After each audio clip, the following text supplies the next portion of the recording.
Navid is a television producer who has devised a concept for an online TV channel, alchemia.com, targeted at global urban Muslims. Aimed at the global Muslim community, the channel presents TV programs and films that celebrate the very best of Islamic culture, people and places. The project has taken 4 years of research, and Navid has travelled from Malaysia to Turkey and the Gulf, meeting other Muslim startups and investors, and in the process, he has written and presented a Radio 4 documentary, The Future is Halal, about the global halal economy. Navid's going to speak for around 20 minutes, and then we're going to have a 10-minute break for Maghrib, and we'll be back for the Q&A session. Before I hand it over to Navid, can we just see a show of hands? I'm just interested to see if there are any people in here that are thinking of starting their own business or have considered doing it in the past. Okay, so that's quite a few. And we'll check at the end to see if there are more hands raised by the end when you finish your talk. So with that, I'm going to hand it over to you. Okay, thank you. Assalamu alaikum everybody. Thank you so much for coming. It's actually a very nice, warm September evening, which is quite rare, so I really do appreciate everybody coming along tonight to come and listen to this. I'm going to do the talk in two halves. I'm going to initially talk to you about the concept of a spiritual startup, particularly around the idea of business and spirituality, and in the second part I'm going to pitch you my current project. So tonight's dragons, I will be asking you for money, so get your wallets out at the end of it. You're not leaving without putting something down. But I expect you to be tough dragons, so you're more than welcome to really scrutinise what I'm doing and ask difficult questions. So I'll keep my presentation short, and then after prayers we can have a longer session where you can pick my brain, which is probably where I sort of do better at that anyway. So I've been a producer in mainstream television, Channel 4 and BBC for about 25 years. From about a year before 9/11 I started to specialise in Islam. And my own passions are sort of design and culture, because I've got that kind of background. But unfortunately, the nature of the world it is, I've had to go into, what's gone wrong and why people have been blowing themselves up. But I prefer not to do that when I get a choice. So every time I go in, and I made a transition from being somebody who started as a researcher, made his way up to producer, and then after a period left, then I did 5 years of freelancing, and after 5 years of freelancing I then set up a production company, and then did somebody who backed me to do that. That was running for 7 years, and well, it's still running, and now actually going up one more scale, which is to actually try and create our own channel. So that's been my kind of potted history journey. But in the process of it, it's been the transition of actually, as I've sort of, that's taken me from my sort of late 20s, early 30s to where I am today, my mid-40s. And it's been a journey of actually of growth in terms of my own sense of who I am, my identity, and particularly my spiritual identity. I've studied Islam in that period. I've kind of had a better understanding of who I am, what kind of Islam I practice, where I stand as being somebody who's passionately British, who's born here, who has a Pakistani heritage, and wants to incorporate all of these three things together. And one of the big transitions that happens is you start to feel you don't want to live a schizophrenic life anymore. You don't want to compartmentalize what you believe and leave that at the door and then go into an environment which is a kind of a neutral environment where it's almost kind of, you're not meant to talk about it, or you're not meant to let those values seep into your work. And I've been quite privileged in terms of actually I've been allowed to bring the two things together. I've also had an enormous disadvantage because of that, because I'm an outed Muslim. I've literally been called that at the BBC. And so that puts people kind of under suspicion in terms of, you're not, there's this ridiculous thing which used to be the bedrock of journalism, it's called objectivity. And of course now you can be on Russia Today, or you can be on CCTV, or you can be on CNN, or be on Al Jazeera. So there is no objectivity. What is the truth? And people like Noam Chomsky are sort of pointing this out. The BBC still, in its stupidity, claims, oh, we're objective. Guess what, guys? There's people living in Glasgow who don't think you're objective. There's people living in Gaza who don't think you're objective. So it's sort of all of that's crumbling very fast. And I think in the process I've sort of said, fine, I don't have a problem that you want to label me as a Muslim. I'm a professional. I come here, I've learned my trade over a period of time, but I can't pretend that I don't bring my personal values into the job I do. And I've also got a mission, which is basically, I believe that nobody gets to really see everything that's beautiful about Islam. We don't have any opportunities for that to be put there. So when even people cover our faith or our religion, it tends to be through the lens of what's gone wrong rather than through the lens of what works and what has been working for a very long time. So my company tends to specialise in that. We did a 6-part series called The Best of British Islam. That's sold to 19 channels around the world, and that's where we began to get a sense of actually there's a global demand. We may be a tiny minority in the UK. There's 3 million of us, possibly 4 million, but actually people like ourselves are really in demand. We've become the mainstream in Malaysia. You know, so when I travel from Kuala Lumpur to Abu Dhabi to Istanbul, we are really in demand. When I say we, it's not just the fact that I've worked for the BBC. Anybody who's worked for a blue chip company and actually has a Muslim sensibility, increasingly people are saying, we've got the 2 qualities that we need. We want people like you here. And when we sold our series to all these channels, they kept saying, bring us more. And from that, I kind of thought, okay, well, there's a lot of things that happen here that can allow me to work on it.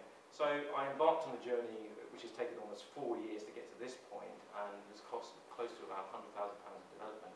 And that was because of the seriousness with which we wanted to do something. And when you talk about it being the hardest thing of your life, it's the only thing of your life. You kind of think, if I die tomorrow, that's the one thing I want to be remembered for. And I actually have put all, you know, as a man, I completely am in awe of the fact that, you know, I will never carry a child, so I know what it takes. I owe everything to my mother and my wife and my sisters, and we recognise our weakness as men, that we don't do that, the enormity of actually giving birth to a child. But in place of it, I think as men we tend to go and try and find projects that we call our babies and try and bring them alive and nurture those babies and hope that one day they do good things. So this has been my baby. It's a accumulation of everything I've done over 20 odd years and my identity. So. But what was central to it was that we, in the process, I started off as a professional, and then I kept sort of thinking, hang on, that's compromising my values, that's compromising my values. So we had to keep going to meet people, to search out ideas, to consult scholars, to speak to different people. How do we get around this barrier? How do we get around this barrier? So that we actually produce something which does have a sense of spirituality in it, and it's not just simply a wrapper, because there is a lot of talk about Islamic finance, there's a lot of talk about, you know, Islamic economy, but some of these things are just green labels. Beyond it, it's actually the same thing underneath. So, in order to move forward from that, we did a lot of hard thinking, and we met a lot of people, went to a lot of conferences. So I'm just going to go through some slides which will give you a sense of what the project is about, but also what the spiritual startup is. I'll just move on. So, how I sort of define the spiritual startup is basically any business that you set up, you run it with a clear purpose. You define that purpose at the beginning, you have a vision, and it fundamentally has to be something that does good in society. You've got to have some bigger thing that we just want to make money. You've got to have a desire that you're going to actually try and fix something in people's lives and add value to their lives. And you focus on that. And believe it or not, that's actually what I just read Johnny Ive's biography, I've read Steve Jobs' biography. They did actually start with that, and some of Steve Jobs' early conflicts with the fact that he didn't want to compromise on the quality, even though economically it wasn't viable. And I mean, I bought apples when I was in my 20s, and at that time people thought we were crazy. Why do you pay more money for something which actually isn't always delivering what something else can do? But there was this sort of absolute commitment, and it's become quite legendary now when you see the work that went into it. But it's that you put that at the front. You don't put the thing of how much money we're going to make at the front. You put this idea that actually we produce something we're very proud of. We put a lot of effort into it, and there is a sense that you know the money will come. It will eventually sort of turn up. The motivation for wanting to do that is actually passion. A lot of people, I talk to them, I interview people in my job, lots of people look for meaningful work. I think the nature of how we're working, we're increasingly, those that are not affected by the disruption in the workplace are actually being reduced to doing nothing more than pushing buttons, because the machines have taken over a lot of the thinking. The machines are taking over increasingly a lot of the jobs. When I started in television, 8 of us would go to make a 10-minute film. Now, 2 people can do that because the machines compensate, they take that over. So, in the presence of so many machines, we're also beginning to feel a bit empty, and I think a lot of people are looking for, what is it that I'm doing, what purpose is it, how can I bring my passions to it? And then, as Muslims do, as you grow older, you begin to really understand what this idea is about, what the point of zakat is, what the point of actually sadaqah is, what the point of, being really, really solid with your money is. You actually, it uses this word continuously about purification. And when you read certain hadiths, it's amazing because there's this idea that actually, if you don't do that, it's almost like you've got indigestion or you've got digestive problems. If you're not giving out, taking away certain amounts of your wealth that you've earned, it will give you problems later on in your life. Because that's the nature of how this energy flows and this society flows. And you start to think about, what am I doing? Am I actually kind of, this has happened recently. People stop using Tesco's because of what we see as a direct connection between what Tesco's are doing in the state of Israel. And that's sort of people are beginning to think, do I really want to be connected in this loop of stuff that's going on? And I might be held accountable for it. And of course, obviously, everyone has to earn a living, but there are people who are more privileged, we're more higher up the chain where we can actually take those opportunities, or we've got a cushion that we've built for ourselves and think, well, look, the time's come for me to kind of actually think about all of these areas. So the purpose has to be, and I think people misunderstand this quite a lot in Islam, it has to be money. It must be money. Islam has got no problem with money. It sees it as this idea that when there is this hadith that the upper hand is better than the lower. And so it places at the top this notion of actually the people who can go and earn wealth for people, the people who can make money do that, and they're the ones who give the charity, they are in a better position. And actually it is out of your humility and your desperation that one puts one's hand out to be the lower hand, but then you rely on the mercy of Allah as transmitted through people. But the best place to be is somewhere where you are actually sort of earning wealth because you're redistributing it back into society. And I think this is an area which actually we're not getting a lot of clarity from Muslim scholars, we're not getting a lot of discussion about it, but it's a distinctive difference in the love of money, of the love of materialism. That's something very completely different, because we're surrounded by that. We're surrounded by people driving their Ferraris around Knightsbridge. That's a completely different idea. But there are plenty of people, and you do see them across the Muslim world, they tend to be hidden, who are enormously wealthy, but virtually all, the vast proportion of that wealth is put to good use and to the benefit of mankind. To actually deliver goods and services that people need, I would like to buy very good quality halal meat that's organic. I'm prepared to pay extra, but I can't. The only suppliers I can find are miles away. They have to come out their way to kind of just to come for me. It's something where we need people to kind of say, okay, look, I'm going to try and sort this out. I mean, then someone like Shazia did that with I Eat, where there's ready meals. If you're busy and you want a ready meal, it's halal, it's not stunned. So people, the fact that your product actually helps society, helps be of service to people, solves their problems. That is also an enormous purpose that one should have.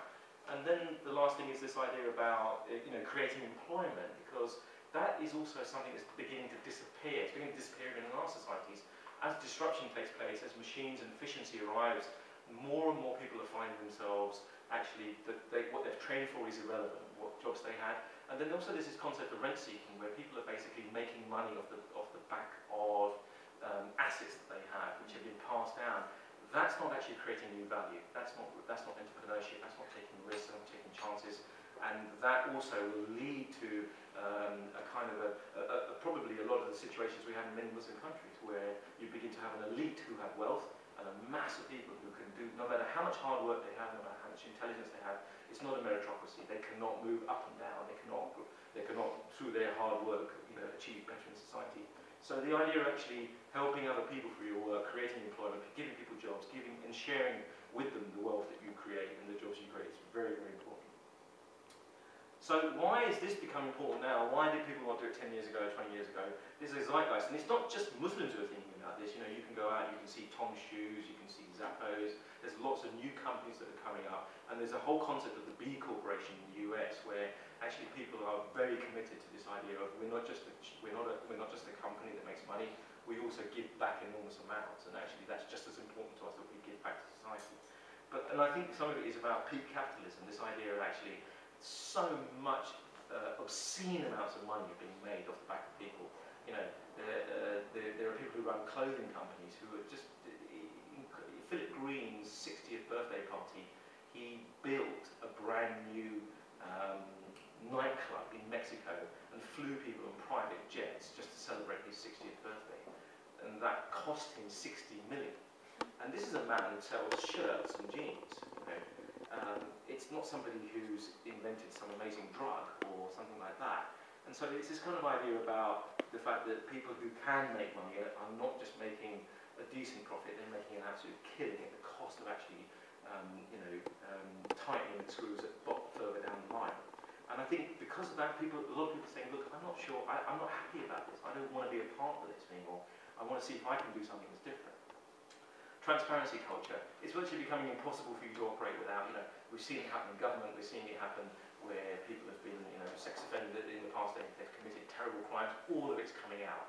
The internet is causing this. So we're arriving in a position of transparency. It's becoming harder and harder for you to cover up, and con people.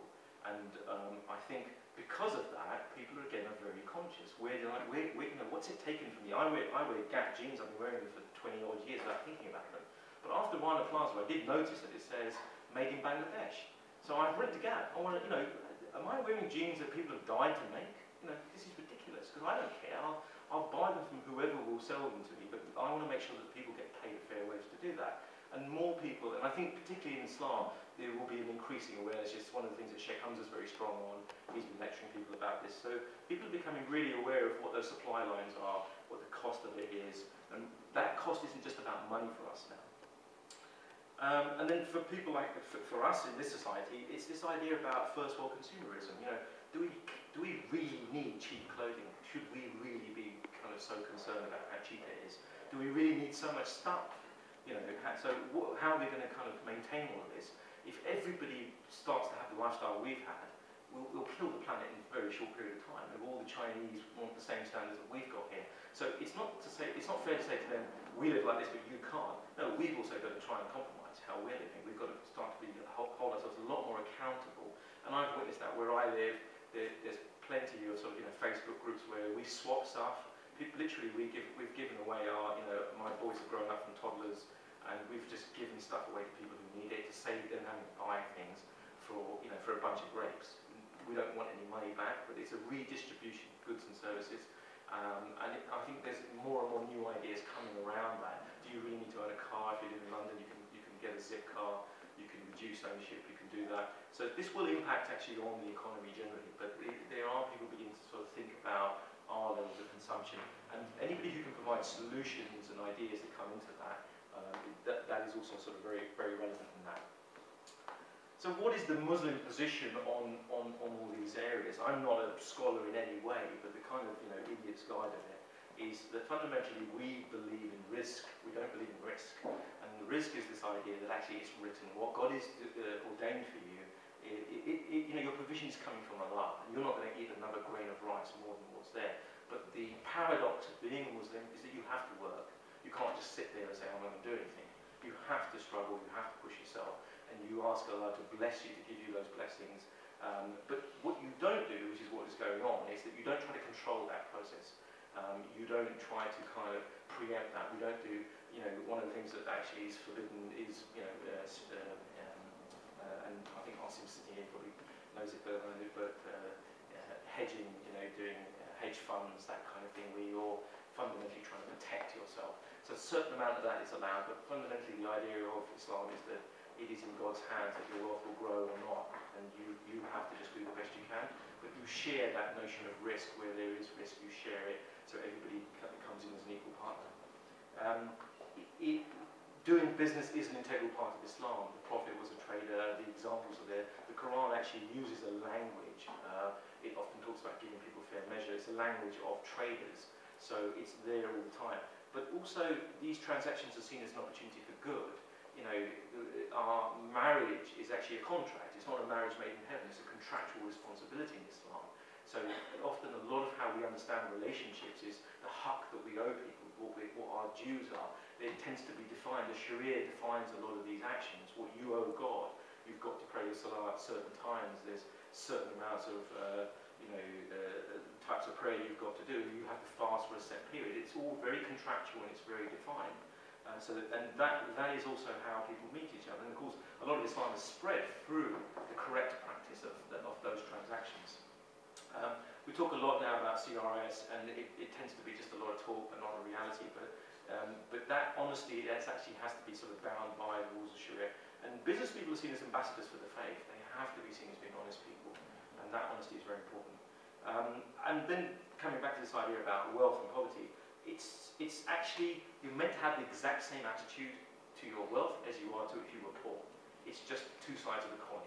It's actually, you could tick from being having nothing to having everything in a second. And both of these are actually tests. So there's an interdependent relationship. It's not that you start to take either one of those for granted. Because therefore the grace of God goes you when you see somebody begging on that street. That is Allah's human being. You're not there to judge, did this person do that because he's taking drugs or he's drinking alcohol. That's not your place, that's Allah's place. For you, you have to understand that could be you tomorrow. You could be put in those circumstances. And so there's this kind of idea of actually not letting both either poverty affect you to the point where you're so desperate and not letting wealth affect you to the point where you let yourself get out of control. So there is this notion of Amin, and the Prophet ﷺ, he is called Amin. It's interesting because Allah does not call him Amin, the people of Mecca call him Amin. And so it's an earthly title, and I think it's something which actually, it'd be great to see the Amin Awards. I think it's something which, in the way that you call yourself Haji with pride, that you've done the Hajj. The business people should begin to be called Amin. We should try to kind of say, well, look, here's examples of people who are living up to that. And so when you actually go into it, you can define these key characteristics, and I'm just sort of doing this as a summary. But obviously, transparency and truthfulness, you've got to be totally your word. Your word is your bond. That is it. It will take you years to build that reputation and a second to destroy it. So that's what the Prophet, if you say you're going to do it, you did it. And you absolutely stay true to that. Profitability. He was a successful businessman. This idea that actually it isn't just simply I'm just doing a charitable thing, I'll do the best I can, if I make it works, and if it doesn't, it doesn't. That's not the right attitude. You really do kind of do your sums, you work it out, you try to bring value, and you go out there and you deliver that in the best way that you can. And this idea is that it's a win-win for everybody. So the people who buy your goods, they're really happy with what they've got and the price they've paid. So they feel it's worth it. They're not sitting there complaining on Twitter afterwards, I didn't get a good deal. And actually, in the process of you giving them that, you're also making a good profit for yourself, or a reasonable profit for yourself. And then fundamentally, in the way that actually, when you read the seerah of the Prophet, you realise that actually so much is achieved in such a small period of time. And so this is again this idea about doing a lot more with less. So you actually measure very carefully what you're doing, and you try to achieve enormous amounts with very small resources. And that actually is the spiritual definition of barakah. Barakah is present when actually you can't believe that there was so little here, but it grew so quickly, and it met the needs of so many. And the absence of barakah is, which probably many of us have experienced, when you're on a fantastic salary, you've got lots of money coming in, you're doing that, and every month you're thinking, I'm skint again, I don't have anything. I can't seem to save anything. And so these are kind of indicators, this spirituality. And I think this idea about being very careful about how you use it, and using it in a considerate way as a resource, these are the kind of hallmarks I've done. And I think I'd love to see more studies done on this, that we actually analyse those aspects of how he did business, why he was renowned for it, because it tends to get skipped very quickly. So when we started ours, we focused on what values do we want to reflect in our project, what are they about.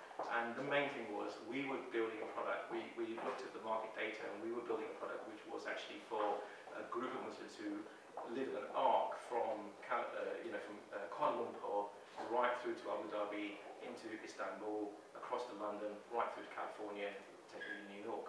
So that's a big group of Muslims. And we're building something which actually transcends nationality, it transcends regionality, it transcends language, and we saw these hallmarks. So we thought the thing for us was to focus on the values. And when we did a lot of focus groups around it, we did a survey, we also asked other people, we spoke to a lot of scholars, and these are the key adjectives that kept coming up again and again. These are the ones that people respect, they care about them, they want them in their products, and they do that. So we focused our products and our whole service around these ideas. And that, in the end, this is a beautiful hadith. It's a hadith Qudsi, so Allah Himself says this about Himself, that He is beautiful and that He loves beauty. So this became one of our key sort of motifs for our project, that we wanted to express beauty and show the beauty of the Muslim world that we know about and other people don't. So I'm going to now shift over and talk a little bit about when we did our market research, what was going on. And I attended a lot of these Islamic conferences around the world. There was one in Oxford, I went there, I've been to Dubai, I've been to Kuala Lumpur, and the same kind of ideas come up. The Muslim market has been called the third billion. So the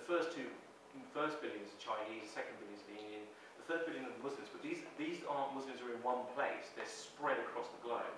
And when you collectively bring them together, that is a very, very large market. And so that's got a lot of companies very, very interested in how to do that. But what are you going to sell them? You know, you're going to make one tasbih that everybody in the world wants, or one prayer mat that you can send out to everybody. So you have to start to kind of think about what is it that people actually do.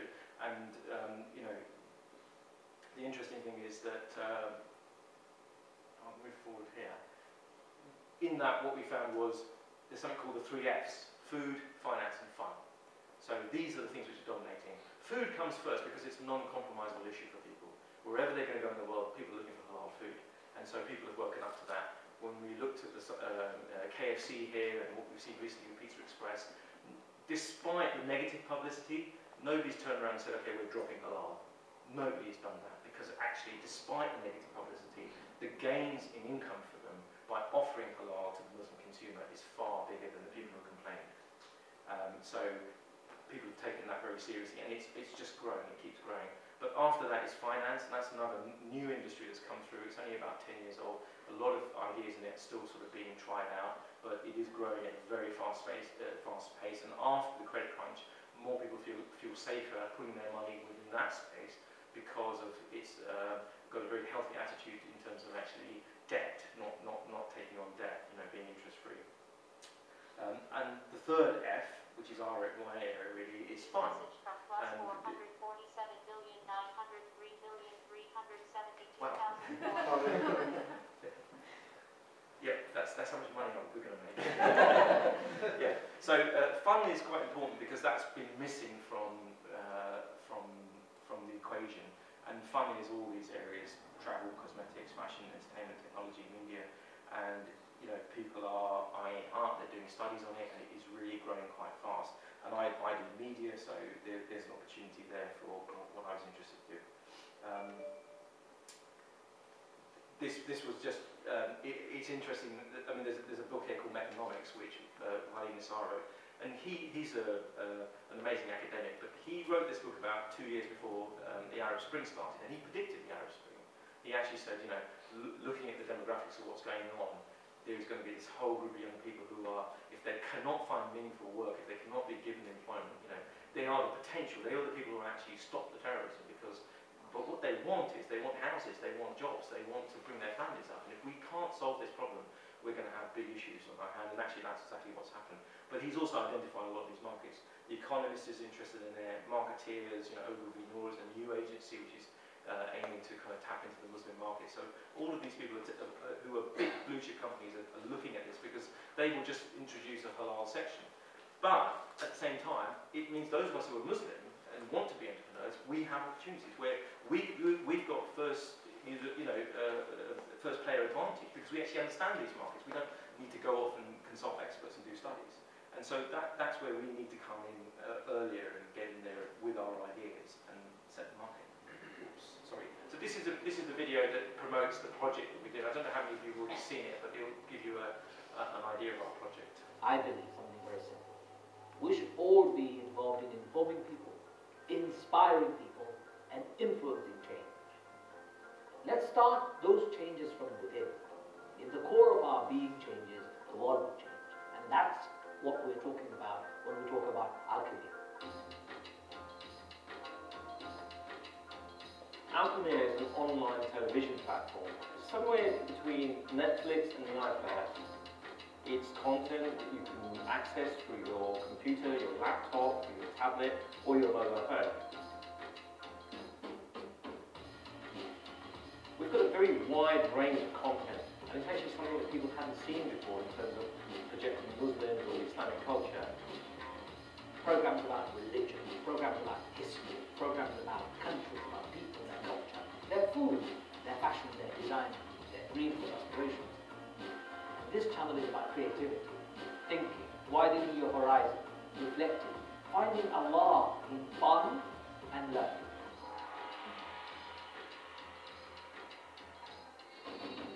There is a distinct Muslim identity emerging, and we call that the global urban Muslim.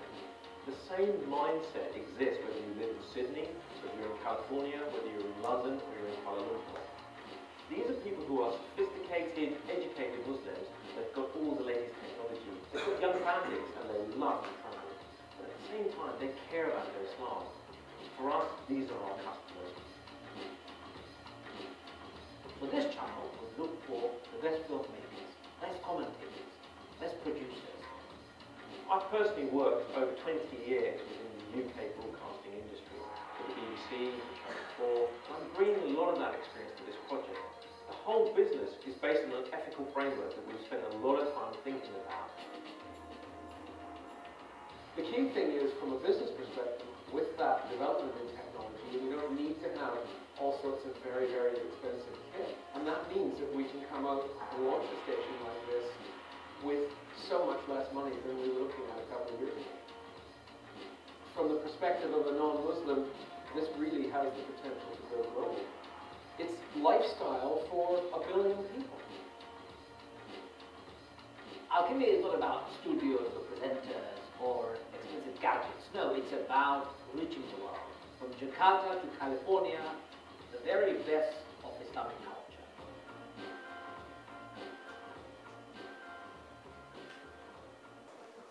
Thank you, Navid, for that really interesting talk. We're just going to open it up for questions now. And I will request that people keep it to questions rather than comments. There will be time at the end if you want to come in speak to Navid, but for now, if we can just keep it short so we can have as many questions as possible. Who wants to ask the first question? Yeah. I missed the last. Right. I missed the last 5 minutes, but having worked in the industry and obviously producing documentaries and the like, there's obviously a certain narrative that's presented. I was wondering how you might tackle that issue of a narrative in your works in this scheme. We are unashamedly celebrating Islam. Yeah. We don't care. We're here to promote the best of what's been, what's coming, what's here today. So this is the cream of Islam. You know, we've seen enough and heard enough about what's gone wrong. We're not interested. You can get that somewhere else. You don't come to us to watch that on our channel. Our channel really just focuses on past, present, and future, but really the excellence of it. The mathematics, the science, the philosophy, the history, the beauty of the buildings. I mean, there's people here. You know, we've all been. A lot of us have been. You've been to Istanbul. This stuff. You may think you're an expert. I can tell you, there's things that you just unearth and unearth and unearth that you do not know about. So we can't get enough of that. You know, and I think people who watch our channel will get that wall to wall. We consciously are not touching politics. We're not about Gaza or Syria or what's going on in Pakistan, because you can watch that in half a dozen channels, and it's up to you whether you believe any of them. You know, because so we're not entering into that discussion. We're not entering into that space. We can't really, as a small startup, tackle that in any way. It would be stupid to do that. But what we definitely think is happening is there's a very dynamic and exciting emergence of a person who is very comfortable. They're not East, not West.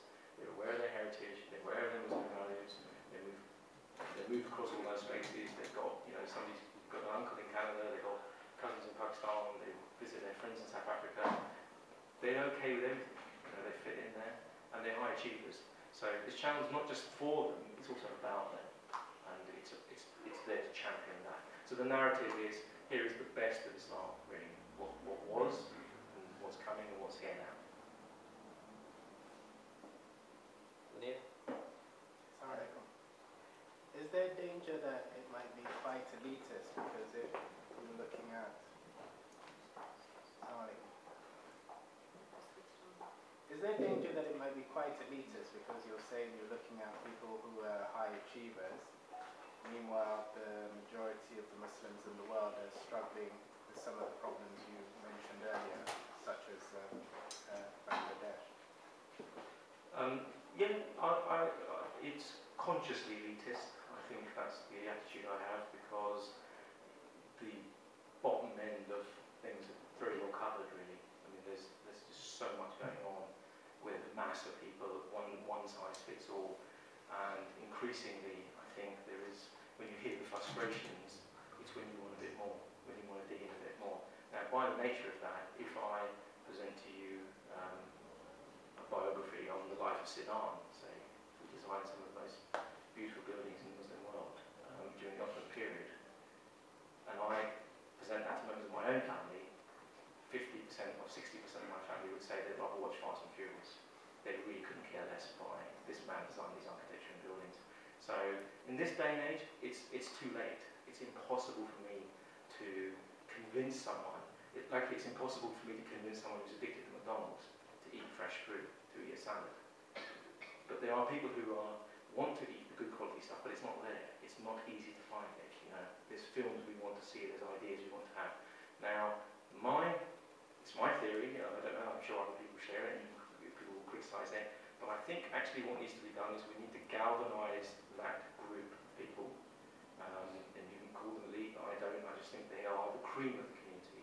And I think people do want to come together to share and not stand on platforms of division or this type of theology or I'm from this part of the world. I think they just want to share.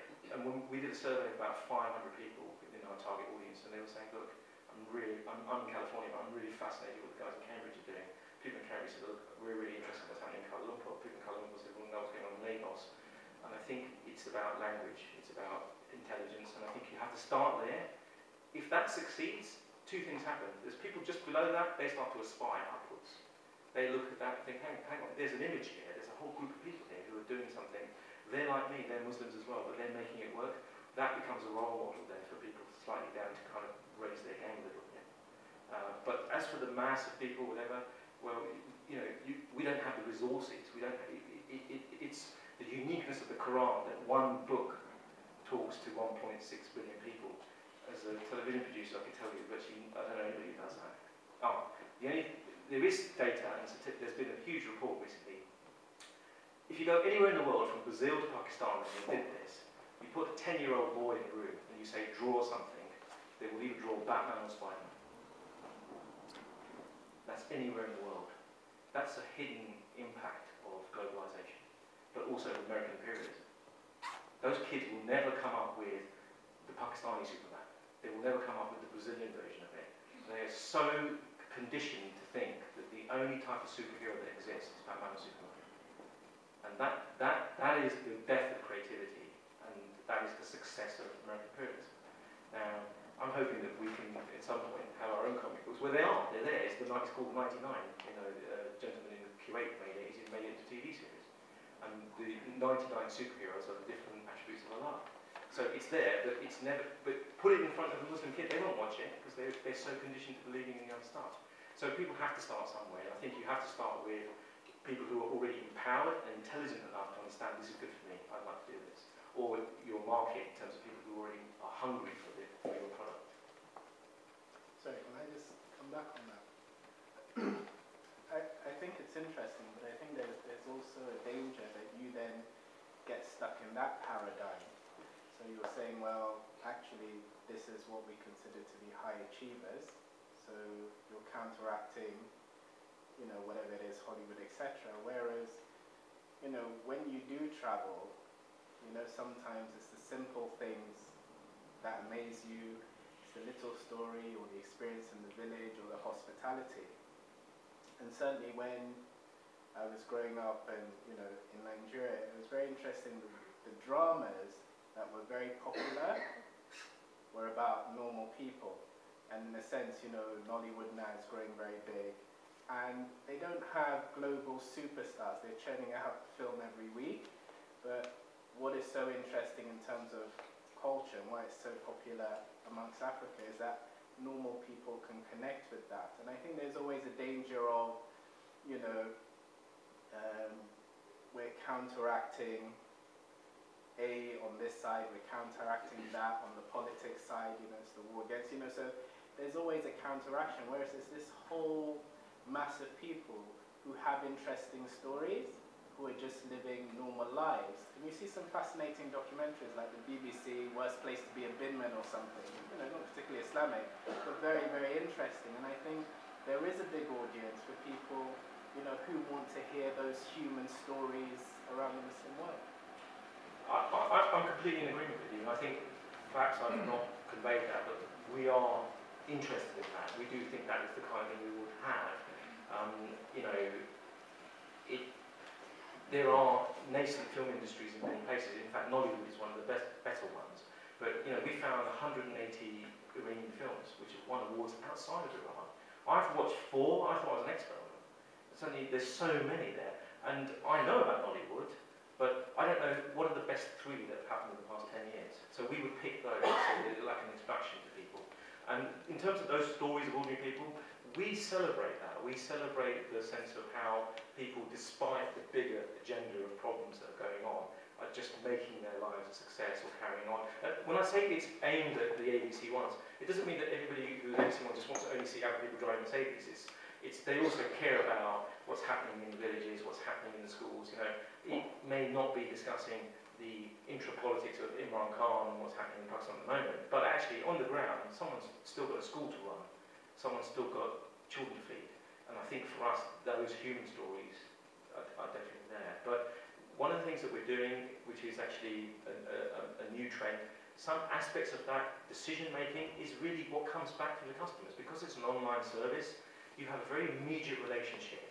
So people can write to us, email us. We can immediately see which ones were liked, which ones they weren't liked. So there's a constant sense of testing and seeing what people are watching, what they're not watching. But in terms of the initial concept, that's been done. We did a survey initially of 500 of our within our target audience, and then in 4 years, you know, we've travelled across the globe meeting people to kind of interview them, to ask them what their tastes are, what they like, what they don't like. But the sense of that strong narrative has to be positive. It has to be a sense of positivity, because not because it's countering anything. It's just simply because that's how I want to live. I don't want to always have to switch on the TV and defend myself or explain myself. I'd like to sometimes just sit there and enjoy it, enjoy watching something and learn something. You know.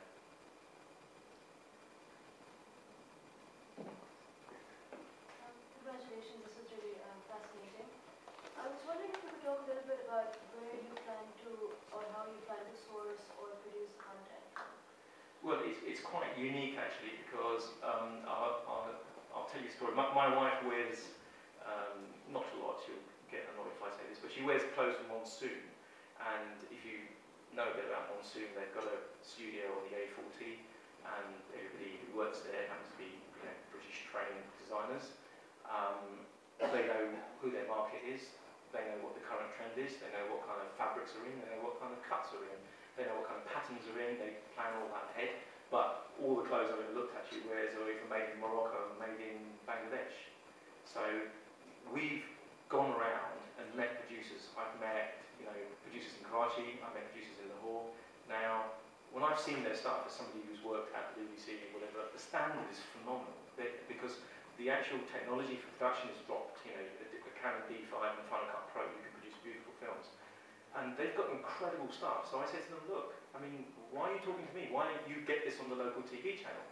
And 2 things come up again and again. One, the person who's sitting there making the decisions about what gets shown doesn't get it, looks at it and says, we don't understand this piece of content, we don't understand this drama, why do you think these things are interesting?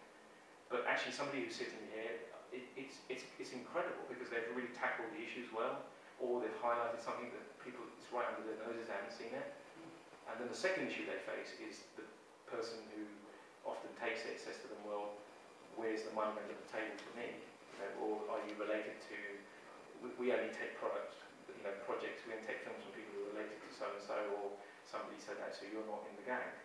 So these problems are common in a lot of countries where there are Muslim communities where people are making content, and young people are often being sidelined, their voices being sidelined. It doesn't mean that what they're doing is actually radical or political or game-changing.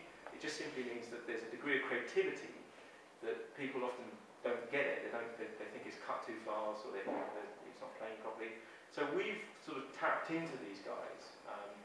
We have a global network of producers. So about 60% of our material, I've been to 3 or 4 buying exhibitions at Cannes. MIP TV is a professional buying exhibition. It costs something like £4,000 just to attend. So in part of the research, I've been in the past there to sell the things I've made. You know, I've sold a 6-part series called The Best of British Islam. That's sold to 19 channels around the world. So I've sold material, but when I was there selling, I was also looking at what's available to buy. We brought a film, Bangladeshi Surf Club. There's a film on, skaters in Afghanistan. There's all sorts of things that you would not believe that are out there. So that network I've been building up over 4 years.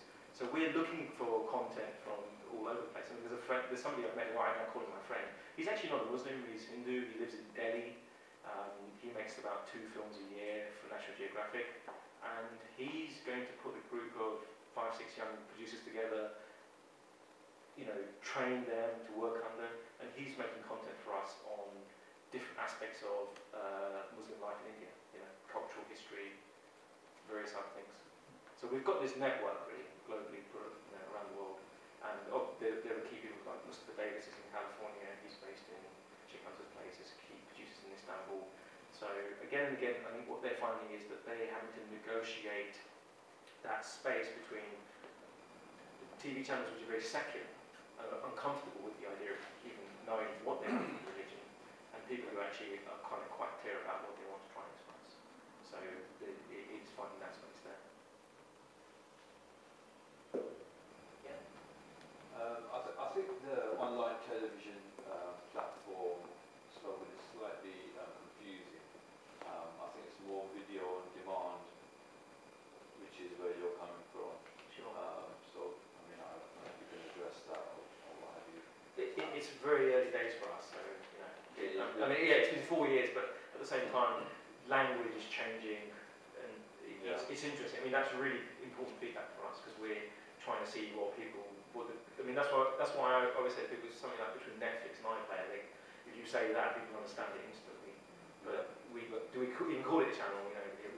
With the television, I'm thinking, 24 hours is it BBC 1, BBC 2? Yeah. Will I have to sit down to watch it? No, it's not that. It's on video. Yeah. So you're going to have box sets of front covers, Absolutely. whatever you source. Yeah. And have you. Okay. Could you not give a quick breakdown of the cost? What do you need the money for? What are you going to do with that? Yeah. We initially did something which was about 3 million, and that in 4 years I've met billionaires in Malaysia and various places where people were very interested in. I think they just couldn't get their head around why they thought 3 million was too cheap. They think televisions cost. Normally people build a vast studio, put some sofas in it, and then make programs inside there. We're not doing any of that. We will have no studio programs at all. We are fundamentally not doing talk shows. We're doing, trying to bring different genres of programs in that people haven't seen before. So a lot of this stuff is sourced elsewhere. But we've now done a new model, which is based on a current thing called lean startup. So the idea is that any online business, you follow this new methodology, which is that you create the most basic aspect of your product. It's called the minimal viable product. So you create something which is true to what you're trying to do, but it's the most basic idea of it.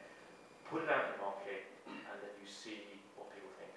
And you listen to what they're saying, and you change it until it grows. And what investors look for is this hockey curve where you start to kind of pull up. And at that point, then people will invest. So the 300k, we're basically asking people to put down £100. We're looking for 3,000 subscribers. We started 3 weeks ago. We're not quite at. We're just under. We're not quite 500 yet. But we haven't really pumped up the marketing. We haven't really sort of done all that side of things. And once we hit 300, we hit 3,000, then we'll be able to put an actual player out, and people can see sample content. They can begin to see some content. But we'll keep pushing that until we hit the 10,000 subscribers. Now, that first 10,000 are called founder subscribers, and our lawyers are working on a structure. It's Eversheds in the City of London. They're working on a structure that allows us to share the growth of the company with that first 10,000. So, what do you need the money for? To initial 300,000 for buy a server or website? No. It's to we pay a service for the actual streaming platform, but also the content, fundamentally the content. Some aspects of that content we're going to produce, and some aspects of it we need to license it.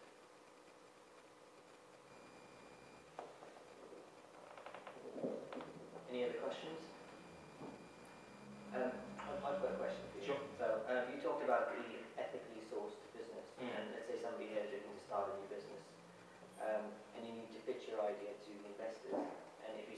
talking about ethically sourced, where inevitably it leads to higher costs. How did you find that when you were pitching to investors, and what was their reaction? Yeah, exactly what you said. It's painful, really, really painful. Primarily, people who are investors are in their talking teams. They want you to make a lot of money. So what they don't really want to hear is that you're going to, in any way, perhaps compromise the money-making aspect of what the business is, which I'm in agreement with. I don't necessarily think that's an issue there, but I think they get very nervous with two things. One, you're new, you haven't got a track record. I mean, I had actually been running my own company and it had a certain turnover, so that helped.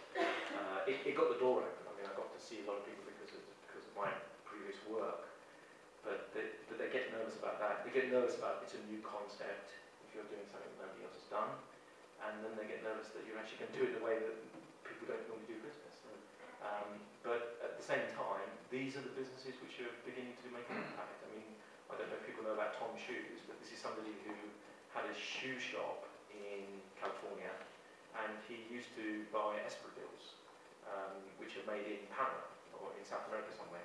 So he would fly over and order them, and they just canvas with it's sort of like a woven fabric, which is the sole of it. So it's traditionally made in South America. So he would go there, place the order, and bring them back to his shop in Santa Barbara. When he was there, he noticed actually that most of the kids didn't have any shoes. So when he came back, he added a slight premium to the cost of selling them, and he told everybody that for every pair that you buy, we put shoes on a kit where these are made.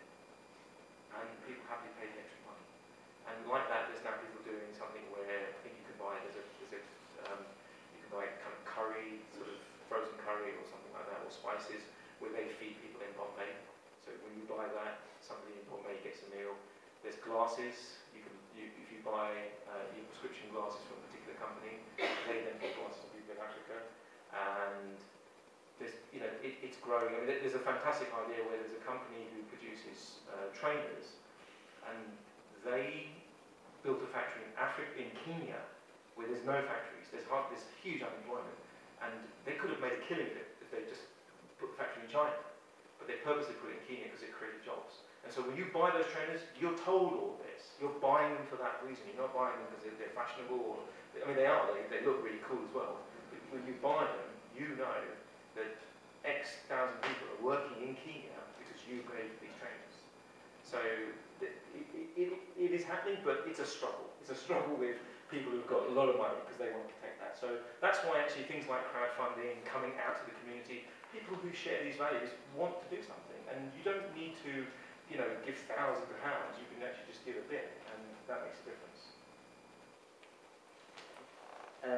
There are no other questions. So, do you have a question? We'll have to stick to questions. Sorry? We'll have to stick to questions rather than comments. I don't know what the difference is. Okay. I want to commend you for holding this talk, and you've done a very good job. Sorry I missed the start.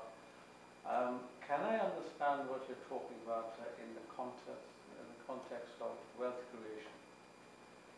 For decades I've been talking to academics and professionals and so on, and I've been sure that as Muslims we really take this concept seriously or understand it. We think it's interest-based, the modern economy and so on, we don't want to touch it, we don't want to talk about it. Or we become very myopic as a professional, just the organization I work for and so on, I don't think about the terms.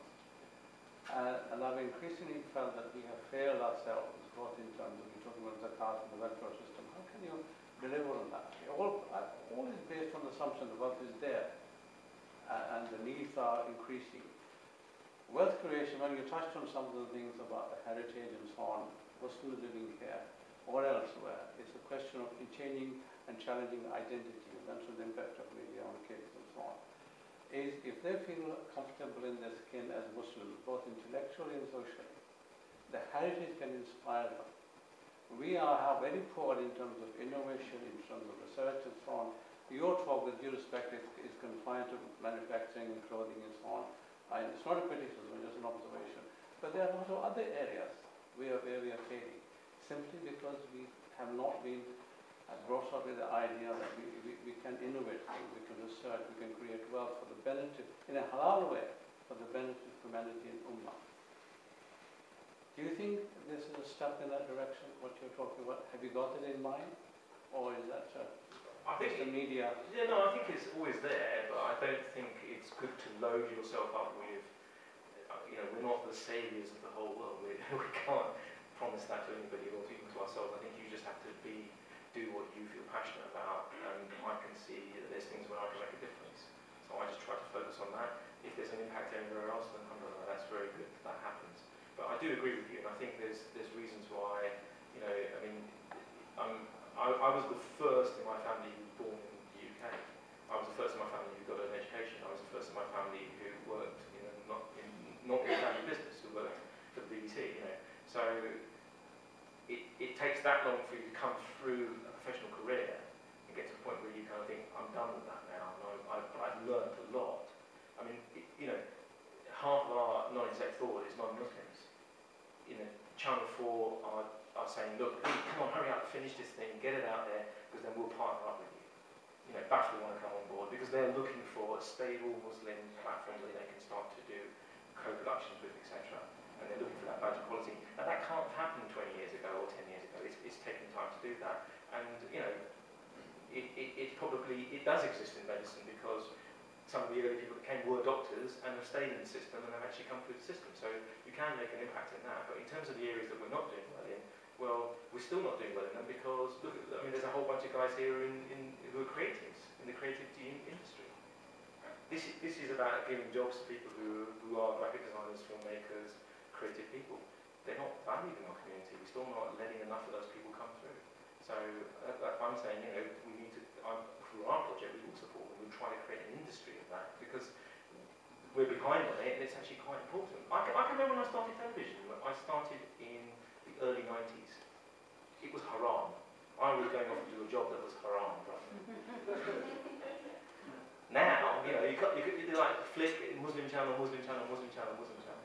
They're not haram, but they are quite rubbish. crap. So it's but it's going to take. That's what it takes professionals to come through.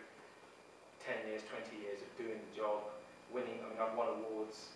I've won awards from the Church of England on programs of Islam. So that to me, that's the badge of standard. That's the quality that you're aiming for. Already in the time that we've launched, 11% of the people putting their money down are non-Muslims. We can see the names, and it's because this is actually, if you watch it, you can watch it whoever you are. It's not a Muslim channel. It's not an Islamic channel. Yes, it celebrates that culture, but there's plenty of people out there who also empathise with us, who have lived in these places, who care about them, who go on holiday there. They don't believe this nonsense that actually the whole of us, the whole of what we're about is defined by what happens in Rotherham or what happens over in Baghdad. It's not. There's so much more going on, and no one else is going to do it. I can tell you that. Nobody else is going to come do it. We have to do it. We have to lead on it. Forgive me for my direct question, but why wouldn't you just create something like a YouTube channel and get 4 minutes through there? You have a platform that already exists, and surely the amount of traffic, if you will, that comes is based on programs. And so if that's the case, then you'd be looking at a similar one to YouTube anyway. So why wouldn't you create a channel of sorts on another video platform, which there are many of, and spend whatever you're spending essentially recreating it? It's just the economics of it. The actual cost of the streaming isn't much, but for anybody who puts content on YouTube, you make no money. Ask anybody, nobody gets rich off it. It's just nonsense. I mean, there's a lot of hype. You can read a few articles thinking someone got a couple of pennies in the post, but to run a professional outfit, why don't Netflix do it? it just isn't. You need to control how people watch, when they watch. You need to then offer your own. We've already had someone from Emirates looking at what we're doing. If we're on YouTube, they're not coming. Emirates won't come talk to us. They'll come talk to YouTube. Those ads that appear when you watch it, that person doesn't get 1 pence back or a quarter of a pence. In terms of business, but in terms of the visitor, they don't really care how you're making the money. They're going to follow the content. Then if you don't care about the money, you're not sustainable. never going to have enough money to produce any programs. Isn't the primary incentive of your content Yeah. rather than what the content is for? Obviously, that's a secondary. So I'm say again. So the primary thing about the visitor is going after the content. Yeah. And so the secondary aim is that you happen to be helping, providers of that content. So surely if the content is available on YouTube, which if somebody's going to rip your content and put it somewhere else, then they'd be following the content. It's not a viable economic model. It's not a viable economic model. It's people who are doing that are hemorrhaging money, so much money. But they're, there's something like 6 mega corporations in the world who virtually own every media outlet. That's why they can afford to put their content out there, because they're making so much money from other sources. If you spend time studying media, it's like standing on an iceberg. It's melting rapidly. And actually, YouTube, for anybody who produces content and wants to make money to be sustainable, it's nothing. Most people, you're better off putting it on there if you're going to sell something. So if your product isn't the actual film, if it's like a pen, then you put your content on there because the pen sells. You make the money from that. You don't make the money from the film. But if you say you produce professional content and high quality, and then you need to pay filmmakers to do that, and you're going to do that, then you can't follow a free model.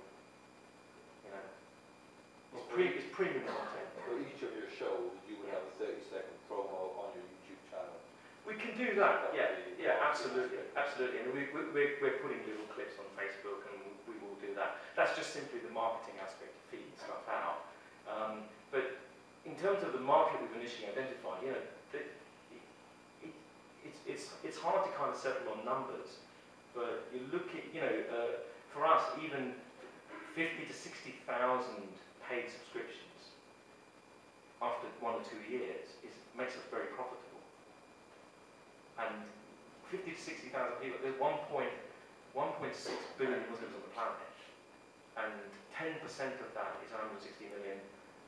Maths isn't great, but 1% of that is only 1.6 million. So we're chasing a very small group of people who actually always hear about the same things. They're all interested in the same things. And that is just, it's like magazines. That's what magazines do very well. They know who their customer is, and if you're interested in that magazine, you tend to read it cover to cover. So we're following that model, and that works very well. And then that allows us to bring the right kind of advertisers.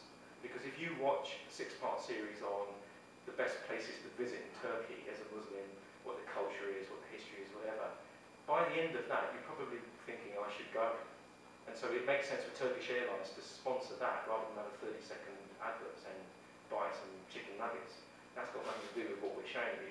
So increasingly, we're trying to, people are interested in matching up. So while you're watching that program about how wonderful, the Blue Mosque is in Istanbul, you will automatically want to go to Turkish Airlines to say, how much would it cost me to fly to Istanbul and get a hotel?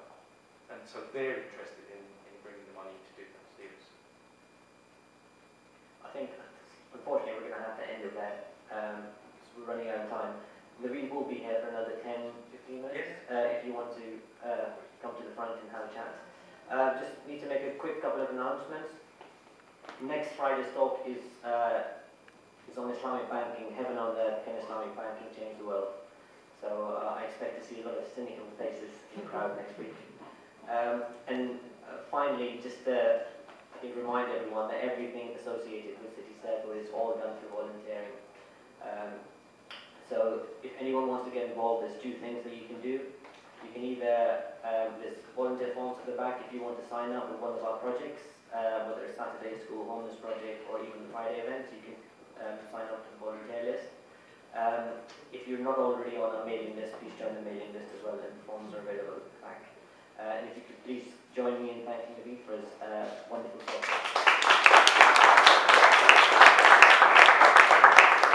Please do take a card. There's some cards on the table. Please do subscribe. If you've got any comments, then do get in touch. I'm around, or email me, and do support our project.